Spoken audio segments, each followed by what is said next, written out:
ये आपके दैनिक जागरण का आज का संपादकीय पाठ है। देखिए, संपादकीय पाठ ये आर्टिकल एडिटोरियल आपको प्रारंभिक परीक्षा, मुख्य परीक्षा में जब आप लोग आंसर राइटिंग करते हैं, निबंध लिखते हैं और इंटरव्यू, हर जगह मदद पहुंचाता है। चाहे आप लोग सिविल सर्विस एग्जाम की तैयारी कर रहे हो या फिर स्टेट पीसीएस एग्जाम की तैयारी कर रहे हो, इन्हें आप लोग जरूर पढ़ा करिएगा। आखिर अहमदाबाद में क्या गलत हुआ है? अभी आपने देखा है कि एक प्लेन क्रैश हुआ है ना, उसी को लेकर ये बातें की जा रही है। अहमदाबाद गुजरात की बात हो रही है और आप देखिए गांधीनगर इसकी राजधानी देखने को मिल जाएगी। अंतर्राष्ट्रीय सीमा पाकिस्तान से लगती है। राज्यों में आप देखें तो इसकी सीमा राजस्थान, मध्य प्रदेश, महाराष्ट्र से लगती है। तो अहमदाबाद से लंदन जा रही एयर इंडिया की विमान AI 171 टेक ऑफ होने के चंद सेकंडों में ही धराशायी हो गई। विमान में यात्रियों और चालक दल को मिलाकर कुल 242 लोग सवार थे, जिनमें से केवल एक ही यात्री बच सका। विमान के रिहायशी इलाके में गिरने के कारण कई और लोग उसकी चपेट में आ गए। हाल के समय में यह सबसे खतरनाक विमान हादसा है। चूंकि मरने वालों में भारत के अलावा ब्रिटिश, पुर्तगाली, कनाडाई नागरिक भी शामिल हैं, इसलिए जांच पड़ताल का दायरा व्यापक होने वाला है। United Kingdom civil aviation authority, federation aviation administration, यूरोपीय aviation safety agency, transport Canada और नेशनल ट्रांसपोर्टेशन सेफ्टी बोर्ड यानी NTSB जैसी एजेंसियां इस हादसे की जांच में सक्रिय दिखेंगी। और विमान निर्माता बोइंग, DGCA और एविएशन इन्वेस्टिगेशन ब्यूरो की भी इसमें भूमिका रहेगी। चूंकि यह बोइंग के विमान 787-8 ड्रीम लाइनर श्रृंखला का पहला ऐसा विमान है जो हवा में हादसे का शिकार हुआ था, इसलिए उसकी जांच के लिए निष्कर्ष पर सभी की निगाहें टिकी रहेंगी। सरकारी स्वामित्व से अब टाटा समूह के नियंत्रण में आने के बाद एयर इंडिया के किसी विमान के साथ पहली बार ऐसा हादसा हुआ है। लगातार घाटा उठाने, सेवा गुणवत्ता व मानकों के साथ समझौते और कर्मचारी संघों की खराब रवैये के चलते लोग सरकार से निरंतर सवाल करते आ रहे थे कि वह इसे क्यों ढो रही है। इस सब के बावजूद तथ्य यह है कि सरकारी स्वामित्व के दौरान एयर इंडिया किसी हादसे का शिकार नहीं हुई, सिवाय तब के जब जून 1985 में उसका विमान कनिष्क वैश्विक आतंकवाद का शिकार बना था। कनाडा से भारत आ रही एयर इंडिया की फ्लाइट 182 को खालिस्तानी आतंकियों ने बम विस्फोट करके आसमान में ही उड़ा दिया था। विमान में विस्फोट के कारण उसमें सवार सभी 229 लोग मारे गए थे। विमान का मलबा आइलैंड के समीप अटलांटिक महासागर में गिरा था। उम्मीद यह थी कि निजी स्वामित्व में एयर इंडिया का प्रदर्शन और सुधरेगा, लेकिन हकीकत यह है कि निजी कंपनी बनने के बाद सुरक्षा मानकों के उल्लंघन में एयर इंडिया सबसे ऊपर रही है और उसे DGCA द्वारा लगाया गया वित्तीय हर्जाना भरना पड़ा। यह स्थिति प्रशिक्षण की गुणवत्ता में कमी, चालक दल की दक्षता में अभाव, रखरखाव से जुड़ी लापरवाही, लचर गुणवत्ता नियंत्रण और आपदिकते के कारण निर्मित हुई है। एयर इंडिया के बेड़े में 95% विमान औसतन 18 से 20 साल पुराने हैं, तो देर सबेर विश्वसनीयता और गुणवत्ता के मोर्चे पर गिरावट के संकेत मिलते ही थे। अहमदाबाद में हमें यह देखने को मिला। सवाल उठ रहे हैं कि क्या इस विमान हादसे की गंभीरता को कम किया जा सकता था। लगता है कि विमान को इंजन से पर्याप्त पावर नहीं मिल पाई और जिससे वह पूरी उड़ान नहीं भर पाया, उड़ान जारी नहीं रख सका। यह पहलू बहुराष्ट्रीय जांचकर्ताओं के लिए मूल मुद्दा होना चाहिए, क्योंकि engine maintenance, digital engine control system से लेकर 600 फीट पर एकाएक पावर सप्लाई खत्म होने की जांच की जाएगी। और आप देखिए, हादसे की पड़ताल के साथ ही जवाबदेही सुनिश्चित किया जाना भी आवश्यक है। अब एयर इंडिया का स्वामित्व सरकारी नहीं बल्कि टाटा समूह और सिंगापुर एयरलाइंस के पास है। यह प्रबंधन को और जवाबदेह बनाए जाने का एकदम सही समय है। इसमें किसी जुगाड़ वाली काम चालू व्यवस्था के बजाय स्थायी उपायों पर ध्यान दिया जाए। जांच में चाहे जो निष्कर्ष निकले उन पर तत्काल अमल करना होगा। इन निष्कर्षों पर विश्व को भी ध्यान देना होगा। यदि रखरखाव से जुड़ी कमियां, लचर मेंटेनेंस ढांचे की गलती सामने आती है तो उसे तत्काल सुधारा जाए। इन कमियों ने कंपनी को अरसे से जकड़ा हुआ है। अगर विमानों का बेड़ा पुराना पड़ रहा है तो उसे बदला जाए और हमें कई चीजें ठीक करनी होगी। भारत में दिल्ली, मुंबई, बेंगलोर, हैदराबाद, कोलकाता, बेंगलोर समेत तमाम अन्य एयरपोर्ट की लोकेशन चिंता का विषय है। आपात स्थिति में जोखिम कहीं ज्यादा बढ़ जाता है। हर भारतीय हवाई अड्डा आधुनिक शहरीकरण से घिरा हुआ है और उनके आसपास आवासीय, अपार्टमेंट, कार्यालय, कॉलेज, अस्पताल, माल आदि है। इसके चलते हवाई अड्डों के आसपास खाली जगह नहीं बची। इमरजेंसी लैंडिंग की स्थिति में खाली पड़ी जमीन के चलते विमान तक सहायता पहुंचाने में आसानी होती है। यदि आप देखें नीची उड़ान में इंजन फेल हो जाए तो पायलट विमान संभाल सकता है और दुर्घटना से बच सकता है। अभी तो ऐसा होने की शून्य संभावना है। देश को अपने सभी हवाई अड्डों की लोकेशन पर पुनर्विचार करना चाहिए। हवाई अड्डों को घनी शहरी आबादी से दूर स्थानांतरित करने की योजना बनानी चाहिए। यह एक लंबी, धीमी और कष्टकारी प्रक्रिया होगी, लेकिन इसे करना आवश्यक है। और आप देखिए 10 नियामकीय संस्थाएं, बोइंग कंपनी और करीब 5 देशों की सरकारों की अहमदाबाद हवाई हादसे पर निगाह होगी। यह हवाई हादसा अहमदाबाद यानी गुजरात के दिल में हुआ है और एआई पीएम मोदी का गृह प्रवेश है। मुझे लगता है कि हम निष्पक्ष, तटस्थ एवं स्वतंत्र जांच और कोर्ट ऑफ इंक्वायरी देखने को मिलेगी। दुनिया जानना चाहती है कि अहमदाबाद में एयर इंडिया के बोइंग 787-8 ड्रीमलाइनर विमान के साथ क्या गलत हुआ। सही जांच और साक्ष्य यह इंगित करने के मुख्य आधार होंगे कि क्या गलत हुआ। और आप देखें, जो लोग इस हादसे के लिए जिम्मेदार उन्हें जवाबदेह ठहराने के साथ कानूनी तौर पर कटघरे में खड़ा किया जाना चाहिए, ताकि हम फिर कभी ऐसी तबाही ना देखें। विश्व भारत, एयर इंडिया, हवाई अड्डों और सुरक्षा नियामकों के पास बहुत काम है। आशा है कि भारत सरकार व पीएम मोदी सख्त कदम उठाएंगे, दुनिया के लिए उदाहरण बन सकने वाले मानक स्थापित करेंगे। लेखक, विमान सुरक्षा और सलाहकार फर्म मार्टिन कंसल्टिंग के संस्थापक और सीईओ हैं। इनके द्वारा ये आर्टिकल लिखा गया है, मार्क डी मार्टिन के द्वारा। आप लोग क्या सोचते हैं? कुछ आप लोग बताया करिए। भाषिक अंतर्विरोध से ग्रस्त है भारत। पिछले कुछ वर्षों में अपने देश में यह चलन बन गया है कि कोई भी नेता भाषा के बारे में कोई ऐसा बयान उछाल देता है जिससे हलचल हो जाती है। कुछ दिन मीडिया मंचों से शोरगुल होने के बाद थोड़ी सी शांत होती है तो किसी और कोने से कोई और उसे उछाल देता है। और मुझे तो ये लगने लगा है कि चर्चा में बने रहने के लिए वो इस तरह के बयान देते हैं नेता हमारे। तो फिर वही हाय हाय, वही शोरगुल। सबसे प्रखर हिंदी विरोध के स्वर तमिलनाडु से उभरते हैं और इसकी अनुगुंज कभी नम्मा कर्नाटक से, कभी आमची मुंबई से, तो कभी और कहीं से आती रहती है। विरोध के स्वर कहीं उग्र, कहीं तेज, तो कहीं उपद्रवी भी होते हैं। पिछले दिनों कर्नाटक में स्टेट बैंक की एक शाखा की हिंदी बोलने वाली अधिकारी और कन्नड़ बोलने वाले ग्राहक के बीच भाषा को लेकर विवाद हो गया। यह मामला शांत होता अभिनेता कमल हसन ने तमिल कन्नड़ विवाद खड़ा कर दिया। इस पर उन्हें हाईकोर्ट से फटकार पड़ी। आमची मुंबई में भी दल विशेष के कार्यकर्ता दुकान पर जाकर धमकाते हैं कि महाराष्ट्र में रहना है तो हिंदी नहीं मराठी बोलो। इसके पीछे मुख्य रूप से होती है ऐसी राजनीति जो भाषा को परस्पर समानता अथवा एकता का नहीं वरन आपसी लड़ाई का औजार बनाती है।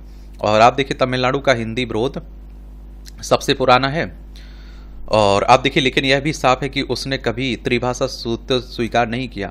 बिना लाग लपेट कहता रहा है कि उसे हिंदी स्वीकार नहीं है। इसके पीछे निहित अनेक कारणों में से एक है तमिल स्वाभिमान की अभिव्यक्ति और दूसरा हिंदी विरोध न करने पर राजनीतिक रूप से कमजोर पड़ने का भय, क्योंकि 1967 से हिंदी विरोध के कारण ही वहां क्षेत्रीय दल सत्ता में बने रहे, वह चाहे डीएमके हो या एआईडीएमके हो। हिंदी विरोध के बहाने तमिल अस्मिता को बचाए रखने की बात आम वोटर के भीतर इतनी पैठ कर गई कि अगर ये दल हिंदी विरोध समाप्त कर लें तो अपने वोट नहीं बचा सकते हैं। तब गद्दी किसी अखिल भारतीय दल के हाथ में जा सकती है। भारत में सूचना क्रांति के पदार्पण के बाद कर्नाटक, विशेषकर बेंगलोर, इलेक्ट्रॉनिक सिटी के रूप में उभरा। यहाँ देश विदेश से ऐसे लोग भी हैं जिनके लिए एक से अधिक भाषाओं में बातचीत या संप्रेषण का कुशलता प्राप्त करना व्यवहारिक अनिवार्यता भी है। उनके लिए एक ऐसी पारंपरिक भाषा जरूरी हो जाती है जो अधिकतर के समझ में आए, और इसलिए अंग्रेजी के साथ हिंदी जरूरी हो जाती है। अगर रोजगार और व्यवसाय की मांग के कारण हो रहा है, किसी राजनीतिक दबाव के कारण नहीं। लोग अपनी आवश्यकता के अनुसार हिंदी ही नहीं, तमिल, तेलुगु, मलयालम, मराठी भी सीखते हैं। देश की भाषाओं को लेकर सरकार की नीति भी स्पष्ट कभी नहीं दिखाई पड़ी। आधी सदी से अधिक हुआ है हम त्रिभाषा सूत्र के पीछे पड़े हुए हैं। हम जानते हुए भी इसके परिणाम कभी अनुकूल नहीं रहे। वस्तुतः ईमानदारी से त्रिभाषा सूत्र कभी लागू ही नहीं किया गया, इसलिए सफल नहीं हुआ और इसमें हमने सबक नहीं सीखे। नई शिक्षा नीति के अंतर्गत फिर से 3 भाषाओं को सीखने सिखाने की संस्तुति की गई और संस्तुति अर्थात फिर वही ढाक के 3 पात। पहले यह विवेचन किया जाता कि 3 भाषाई पढ़ने के नाम पर जो कुछ किया गया, आप देखते हैं कि किया गया, उसके परिणाम क्या रहे। अचानक त्रिभाषा सूत्र की याद दिला देने से संकालु राज्य अधिक संकालु हो जाते हैं और ऐसे नारे उभरने लगते हैं, हिंदी थोपी जा रही है, हिंदी का साम्राज्य बन नहीं चलेगा, इत्यादि इत्यादि। देश में लगभग 424 से अधिक भाषाएं बोली जाती हैं। इनमें से 22 भाषाओं को संविधान की 8वीं अनुसूची से विशेष मान्यता प्राप्त है। इस अनुसूची में स्थान पाने के लिए 30 से अधिक भाषाएं कतार में लगी हैं। इसमें भी राजनीति है। अनुसूची में आने का अर्थ है कि उस भाषा के लिए बजट अधिक हो जाता है जाना। अकादमियों, समितियों के अध्यक्ष के रूप में राजनीतिक नियुक्तियों और भी ऐसे ही प्रलोभन। चुनाव आने पर इसे भी भुनाया जाता है। इसी प्रकार शास्त्रीय भाषाओं के रूप में भी पहले 4 भाषाएं स्वीकृत थी, अब उनकी संख्या 11 हो चुकी है। वहां भी आप देखिए ऐसे आकर्षण हैं, इसलिए अनेक भाषाएं शास्त्रीय भाषा बनाने के लिए आतुर हैं। शास्त्रीय भाषा कौन है, इसकी पहचान के लिए भी नियम से कम 3 बार परिवर्तन किया जा चुका है। आश्चर्य नहीं है कि आगे कोई भाषा शामिल करनी है तो फिर परिवर्तन करें। यह बात अनेक प्रकार से अनेक मंचों से कही जा रही है कि वेशभूषा, भाषा, रहन सहन में बहुलता ही भारत की पहचान है। इसलिए हमें एक दूसरे के प्रति सहिष्णु होना चाहिए। जब इसके अनुपालन की बात आती है तो हम पर्याप्त पिछड़ जाते हैं या भ्रम या अहंकार से ग्रस्त हो जाते हैं।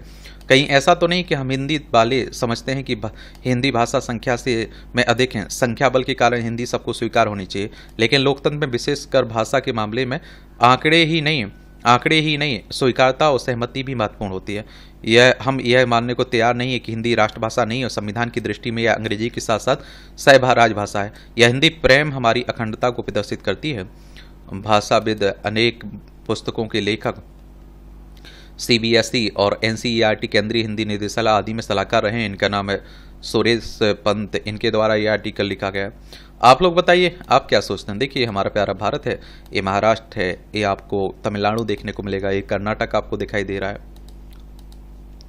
उत्तरदायित्व आज मनुष्य की एक प्रवृत्ति बन गई है कि हर त्रुटि का दोष किसी अन्य पर मढ़ देता है, खुद जिम्मेदारी नहीं लेता है, अपनी गलतियों को एक्सेप्ट नहीं करता है। दोषारोपण चाहे वह व्यक्ति पर हो, समाज पर हो, नीति पर हो या स्वयं ईश्वर पर, वह सबसे सहज विकल्प प्रतीत होता है। हालांकि यह सुविधा आत्मा को अशुद्ध करती है, विचार शक्ति को छीण करने के साथ ही चित्त को उद्गिन करती है, क्योंकि अंतरतम में तो हमें पता होता है कि संबंधित त्रुटि हमारा हिस्सा कितने प्रतिशत है। दोषारोपण से इतर जो व्यक्ति उत्तरदायित्व को अपनाता है वह जीवन की सबसे कठोर साधना का पथ चुनता है। और आप देखिए दोष देना सरल है क्योंकि उसमें आत्मावलोकन नहीं है, कठिन मार्ग नहीं है और ना ही परिवर्तन की वेदना है। यह ऐसा ही है जैसे कोई रोगी रोग के लिए चिकित्सक के कुक्को से किंतु औषधि ना ले। दोष देना आत्मा के उस भाग को कुंद करता है जो प्रेम, दया, आत्मज्ञान, शांति की और प्रवृत्त होता है। वह जब कोई व्यक्ति संपूर्ण उत्तरदायित्व स्वीकार करता है तो वह स्वयं के चित्त को निर्मल बनाता है। वहां कोई और दोषी नहीं होता, ना समाज, ना इतिहास, ना पूर्वज, ना व्यवस्था, मात्र मैं, मेरे कर्म, मेरे विचार, मेरी प्रतिक्रियाएं। यही आत्मानुशासन की भूमि है और जहां में ईश्वर से संवाद में प्रविष्टि होता है। एक वृक्ष जब आंधी में गिरता है तो तेज हवाओं को दोष नहीं देता, वह जानता है कि सीधे तने खड़े रहने के कारण वह धराशायी हुआ, परंतु सीधे खड़े रहना ही उसका प्रदत्त उत्तरदायित्व था। मानव यदि आप देखते अपने आत्मा को निर्मल बनाना चाहता है, चित्त को शांत करना चाहता है, तो उसे दोष के अल्प विराम को त्याग कर उत्तरदायित्व के विराम तक पहुंचना होगा। यही ईश्वर से साक्षात्कार की ओर उठता हुआ प्रथम भाव, जहां मैं दोषारोपी नहीं, दोषी भी नहीं, मात्र अपने समस्त कष्टों के लिए स्वयं उत्तरदायी एवं क्षमाचक है। ये अच्छा कॉलम लिखा जाता है। बताया करिएगा आप लोग क्या सोचते हैं।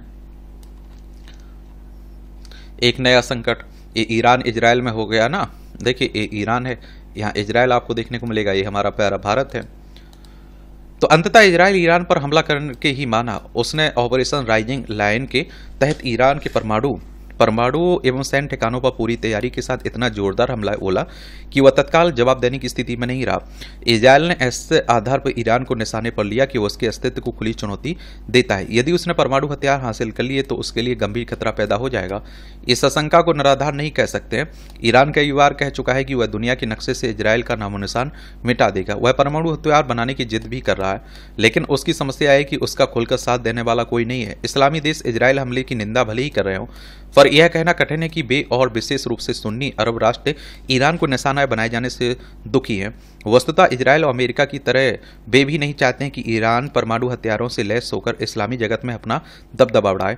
कई इस्लामी देश इजराइल के लिए मुसीबत बने। हिजबुल्लाह, हमास के साथ साथ यमन के हौती लड़ाकों को ईरान के खुले समर्थन से प्रसन्न नहीं है। सऊदी अरब तो पक्के तौर पर नहीं, क्योंकि यमन के एक बड़े हिस्से पर काबिज हौती उसके लिए सिरदर्द बने हुए हैं।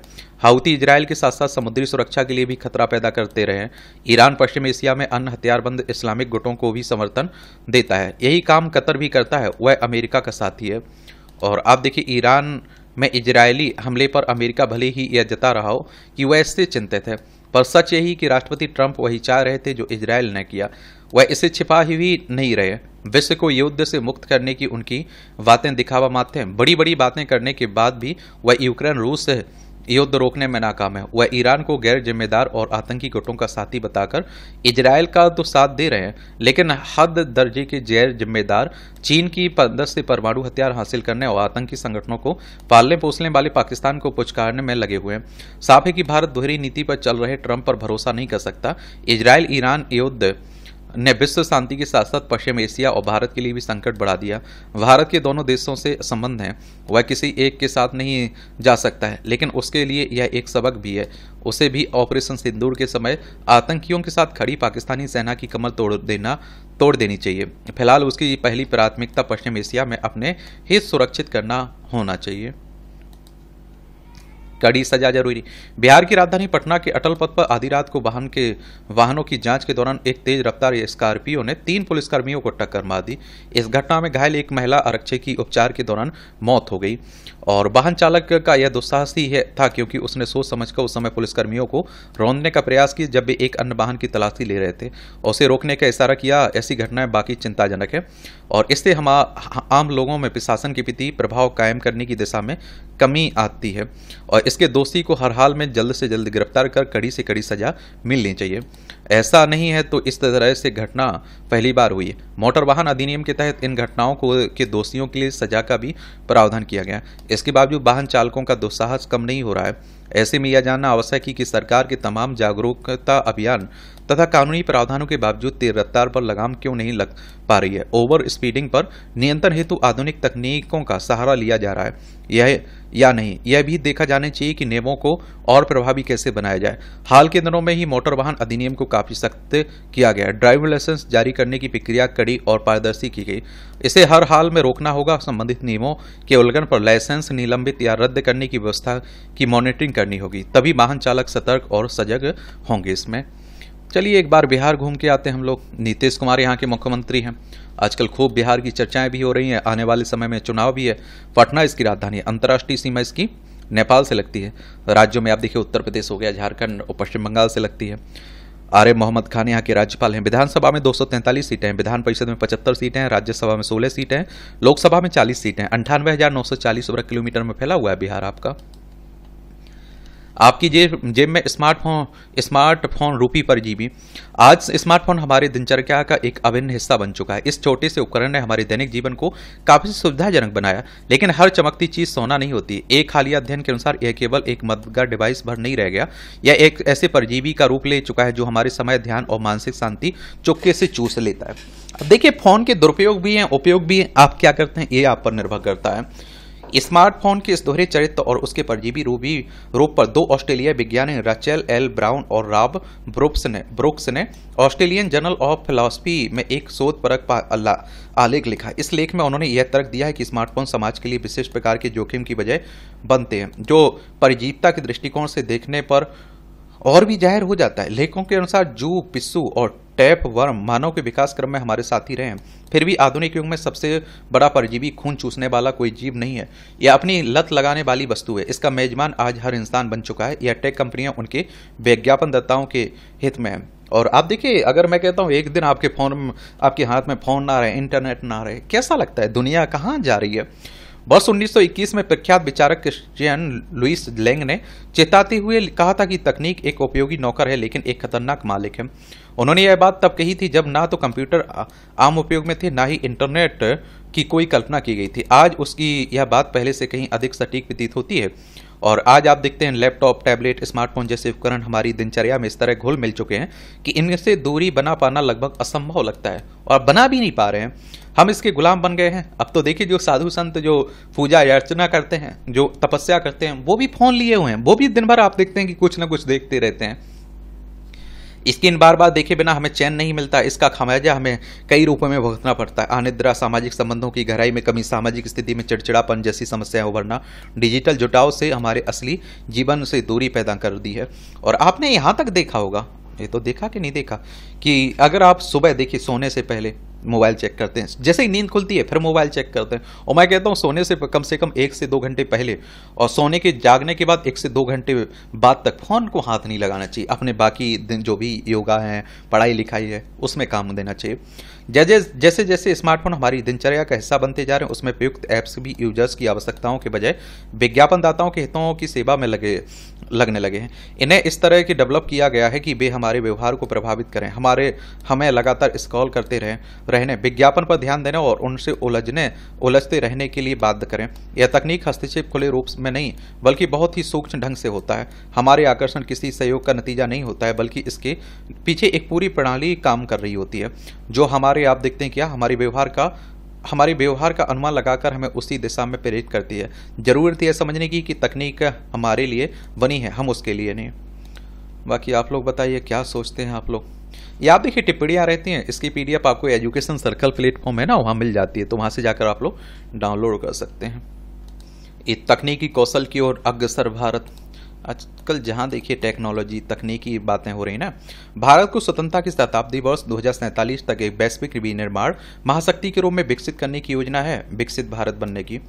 और आप देखेंगे कि केंद्र सरकार ने इसके लिए इंडस्ट्री कैंपस सहयोग और कौशल नवाचार के दोहरे इंजन द्वारा साधने के लिए एक मजबूत नीतिगत और संस्थागत ढांचा तैयार किया है। चौथी औद्योगिक क्रांति और उससे आगे की सफलता इस बात पर निर्भर करेगी कि हम ज्ञान, नवाचार और मानव श्रम को कितनी अच्छी तरह एकीकृत करते हैं। भारत के वैश्विक विनिर्माण शक्ति बनने की आकांक्षा की प्रमुख बाधा अवसरों की कमी नहीं है, बल्कि जॉब रेडी टैलेंट की कमी। आज आप देखते हैं कि भारत हर वर्ष 15 लाख से अधिक इंजीनियर तैयार करता है, लेकिन कई रिपोर्टों के अनुसार केवल संख्या बल्कि वैश्विक प्रतिस्पर्धा की कसौटी नहीं है। विश्व बैंक की 2024 इंडिया स्किल्स रिपोर्ट बताती है कि एआई, रोबोटिक्स, क्लीन टेक और इंडस्ट्री 4.0 जैसे उभरते क्षेत्रों में केवल 46% स्नातक युवा ही जॉब रेडी हैं, जिससे पाठ्यक्रम में बदलाव, अनुभव आधारित शिक्षा और हाइब्रिड स्किल की आवश्यकता स्पष्ट होती है। आप इंजीनियर भरी डिग्री मिल गई, लेकिन आपके पास वो योग्यता ही नहीं जो मांग रहे हैं, वो कौशलता ही नहीं है। और देखिए अगर विश्व बैंक की बात करें तो अंतर्राष्ट्रीय वित्तीय संस्थान है, इसकी स्थापना जुलाई 1944 में हुई थी। वॉशिंगटन डीसी यूएसए में इसका हेडक्वार्टर देखने को मिलेगा। डेलाइट एनएसडीसी की एक रिपोर्ट के अनुसार भारत को 2030 तक विनिर्माण और संरचना क्षेत्रों में 2.9 करोड़ से अधिक कुशल पेशेवरों की कमी का सामना करना पड़ सकता है। AI, robotics, IoT, additive manufacturing जैसे उद्योगों में टेक्नोलॉजी तेजी से इंटेलिजेंट और इंटरकनेक्टेड सिस्टम में बदल रही है। ऐसे में मांग सामान्य श्रमिकों से हटकर ऐसे बहुकौशल युक्त डिजिटल रूप में से सक्षम पेशेवरों की बढ़ गई है, जो नवाचार आधारित वातावरण में काम कर रहे हैं। शैक्षणिक पाठ्यक्रमों औद्योगिक जरूरतों के बीच असंतुलन ने श्रमिकों के एक बड़े हिस्से को या तो बेरोजगारी या अल्प रोजगार में डाल दिया। यह चुनौती ग्रामीण और शहरी क्षेत्रों में और अधिक जटिल हो जाती है, जहां गुणवत्तापूर्ण कौशल प्रशिक्षण की पहुंच सीमित है। इस गंभीर अंतर को पहचानते हुए मोदी सरकार ने इस खाई को पाटने के लिए क्रांतिकारी कदम उठाए, जैसे स्किल इंडिया मिशन, राष्ट्रीय शिक्षा नीति 2020, skill India digital hub, ITI का आधुनिकीकरण और आप देखिए उत्पादन आधारित प्रोत्साहन PLI योजनाएं। और आप देखेंगे इसमें कि स्केलिंग इकोसिस्टम, भारत को चौथी औद्योगिक क्रांति में केवल भागीदार नहीं बल्कि अग्रणी बनाने के उद्देश्य से केंद्र सरकार ने एक मजबूत बहुआयामी नीतिगत ढांचा तैयार किया है, जो शिक्षा, कौशल विकास, औद्योगिक विकास को आपस में जोड़ता है। ये सुधार अलग अलग प्रयास नहीं है, बल्कि 2047 में विकसित भारत के व्यापक राष्ट्रीय दृष्टिकोण के अंतर्गत आपस में जुड़े हुए एक प्रयास हैं। Skill India digital hub, skill India mission की डिजिटल रीड के रूप में लॉन्च किया गया कार्यक्रम व्यक्तिगत शिक्षा, एआई सक्षम करियर पाथवे, एक डायनामिक जॉब मैचिंग इंजन प्रदान करता है। वर्ष 2030 तक आप देखिए 50 करोड़ भारतीयों को कौशल देने का लक्ष्य लेकर चला यह मंच अब तक 2.5 करोड़ से अधिक शिक्षार्थियों को जोड़ चुका है। यह आप देखिए उत्पादन आधारित प्रोत्साहन, तो आप देखिए 2 लाख करोड़ की PLI योजना इलेक्ट्रॉनिक्स, ऑटोमोबाइल, फार्मा और सौर ऊर्जा मॉड्यूल जैसे क्षेत्रों को कवर करती है। इससे एप्पल और टेस्ला की आपूर्तिकर्ताओं और माइक्रोफोन जैसे वैश्विक कंपनियों को भारत में विनिर्माण आधार स्थापित करने के लिए आकर्षित किया है। DPIIT की 2024 की रिपोर्ट के अनुसार PLI से जुड़े क्षेत्रों में अब 5 लाख से अधिक प्रत्यक्ष रोजगार सृजित हो चुके हैं। इस सरकार की पहलों के रूप में आप लोग इनका उपलब्धि के रूप में बता सकते हैं, आप लोग जब कहीं आंसर राइटिंग कर रहे हैं, निबंध लिख रहे हैं। राष्ट्रीय शिक्षा नीति 2020 सर्वसमावेशी और व्यावसायिक शिक्षा को मिलाकर तैयार की गई नई राष्ट्रीय शिक्षा नीति 2020 स्कूल पर कोडिंग, इंटर्नशिप और अनुभवात्मक शिक्षा को अनिवार्य बनाती है। इसके परिणाम स्वरूप अब तक 12,000 से अधिक स्कूलों में स्किल हब स्थापित किए जा चुके हैं, जो आप देखते हैं कि एआई, इलेक्ट्रॉनिक्स और डाटा साइंस जैसे विषयों में प्रारंभिक प्रशिक्षण दे रहे हैं। यूनेस्को की ग्लोबल एजुकेशन मॉनिटरिंग रिपोर्ट ने भारत की राष्ट्रीय शिक्षा नीति को दुनिया की सबसे भविष्योन्मुखी शैक्षणिक नीतियों में से एक बताया है। यूनेस्को के बारे में याद रखा करिएगा, इससे भी क्वेश्चन पूछ लेता है। मैं बात कर रहा हूँ किसकी, the United Nations educational, scientific and cultural organization 16 नवंबर 1945 में स्थापना हुई थी। पेरिस, फ्रांस में इसका हेडक्वार्टर देखने को मिलेगा। राष्ट्रीय अप्रेंटिसशिप प्रोत्साहन योजना अब तक 18 लाख से अधिक प्रशिक्षकों को प्रशिक्षण देने वाली NAPS सिद्धांत और व्यवहार के बीच की खाई को पाट रही है। CII के 2024 के एक सर्वे के अनुसार NAPS में भाग लेने वाली 70% कंपनियों ने पहले 6 महीनों में ही अपनी उत्पादकता में स्पष्ट वृद्धि देखी। और आप देखिए, सेमीकंडक्टर मिशन 76,000 करोड़ रुपए से अधिक के बजट के साथ भारत घरेलू चिप डिजाइन और फैब्रिकेशन क्षमता में निवेश कर रहा है। NAMTECH यानी Namtech new age makers institute of technology इस मिशन में महत्वपूर्ण भूमिका निभा रहा है, जहां यह फैब्स और डिजाइन हाउस के लिए टैलेंट पाइप लाइन विकसित कर रहा है। भारत का सेमीकंडक्टर मिशन केवल नीति नहीं है, यह एक रणनीति भी है।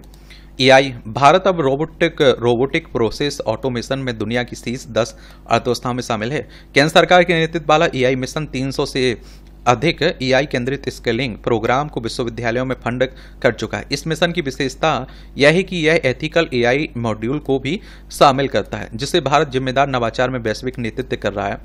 और अन्य संस्थागत नवाचार तो आप देखेंगे कि प्रधानमंत्री गति शक्ति राष्ट्रीय मास्टर प्लान भारत का 1.2 लाख करोड़ डॉलर का इंफ्रास्ट्रक्चर विजन केवल लॉजिस्टिक्स और कनेक्टिविटी का भौतिक कायाकल्प नहीं है, बल्कि कौशल और शिक्षा में इस संस्थागत क्रांति भी है।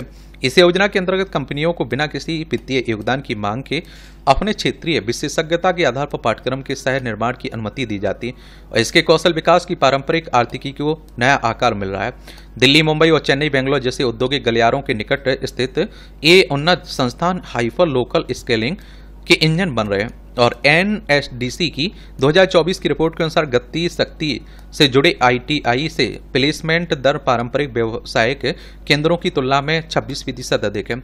रेल मंत्रालय और रक्षा मंत्रालय ने भेल और HAL जैसी कंपनियों के साथ मिलकर ऑटोमेशन, सुरक्षा प्रणालियों और ग्रीन एनर्जी में प्रयोगशालाएं स्थापित की। ये सभी मिलकर भारत की कौशल विकास का हब बनाने में मददगार साबित हो रहे हैं।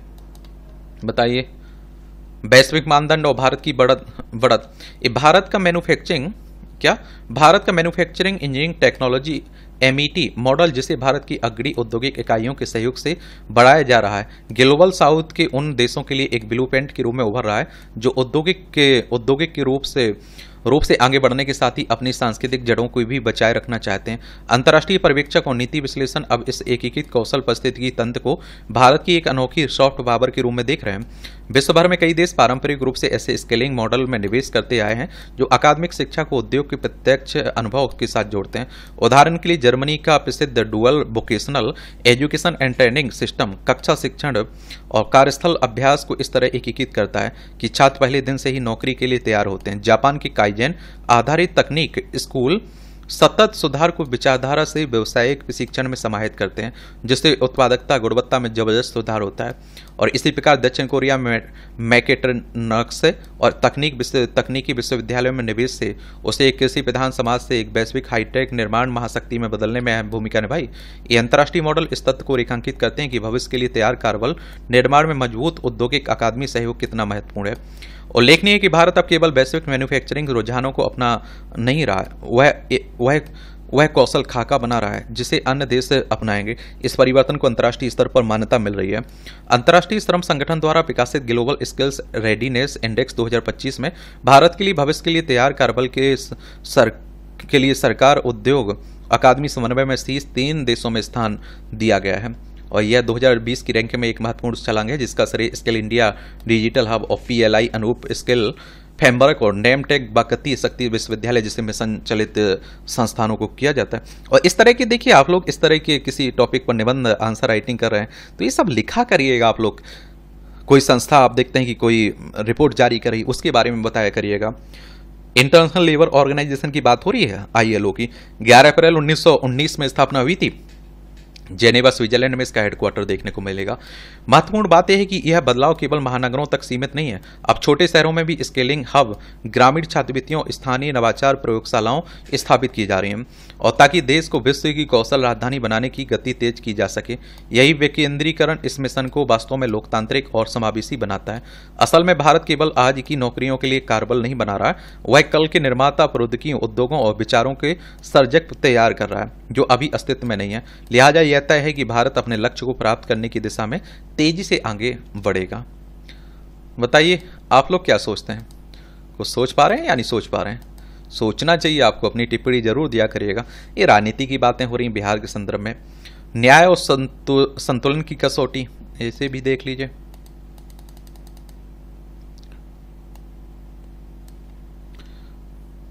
देश की न्यायपालिका हमारे लोकतंत्र का एक सशक्त स्तंभ है और जिससे संविधान की रक्षा और निष्पक्ष न्याय सुनिश्चित करने का दायित्व सौंपा गया। हमारे देश की सर्वोच्च अदालत की बात हो रही है। संविधान के अनुच्छेद 124 के तहत सुप्रीम कोर्ट की स्थापना की बात की गई। 28 जनवरी 1950 में स्थापना हुई थी।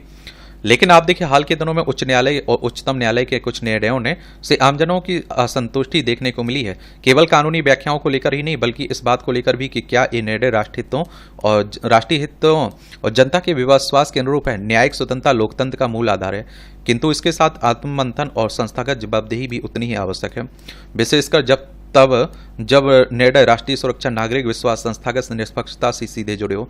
क्या बॉम्बे हाईकोर्ट और सुप्रीम कोर्ट के हालिया मामले इस संवेदनशील संतुलन की आवश्यकता को नहीं दर्शाते? ऐसे प्रसंग केवल न्याय व्यवस्था के भीतर ही नहीं बल्कि व्यापक जन विमर्श और विवेकपूर्ण संस्थागत आत्मचिंतन की मांग करते हैं।